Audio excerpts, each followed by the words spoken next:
The year 2013 can be summed up by one big moving moment: the departure of Marc Jacobs after 16 years at Louis Vuitton. A totally black setting for his final show, with a clock that turns back time, closed the last fashion week in Paris.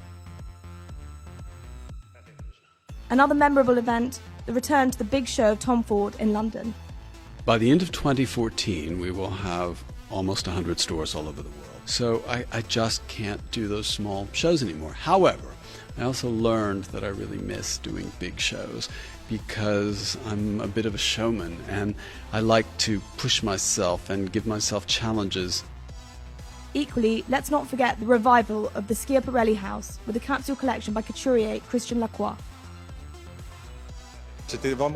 I was delighted to return under these conditions because it is slightly about fashion, but it is more about an homage, which means that it is something historical, but also living at the same time. Fashion makes constant comebacks, as do certain styles, such as the grunge trend that made a statement this year. Long live Doc Martens, Converse, and even checked overcoats that are back on the streets once again, but also in the collections of the big houses. Not to forget that punk was also very in vogue this year, with a sublime exhibition at the Met in New York. Amongst these unforgettable exhibitions is that dedicated to Azzedine Alaïa at the Palais Galliera. This exhibition it's emotional. I'm very proud of my dad, Papa. I think he deserves as many accolades as you can give him. He's the most unique designer in the world, and what he's done the last century, this century, for women and their bodies, there's no one else that's done that for the shape of women.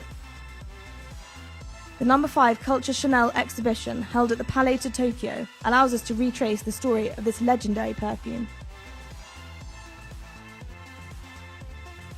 More recently, at the Grand Palais, 15 female artists were invited to design a contemporary work of art linked with the Miss Dior story, cult fragrance of the Christian Dior house, perfectly personified by Natalie Portman. By alluding to art and culture, the big luxury houses act as patrons of the most celebrated monuments in the world, whilst Ralph Lauren invests in the Beaux Arts School in Paris, where a fashion show and a spectacular party take place. Fendi participates in the Trevi Fountain renovations, bringing out a book photographed by none other than the house's designer, Karl Lagerfeld.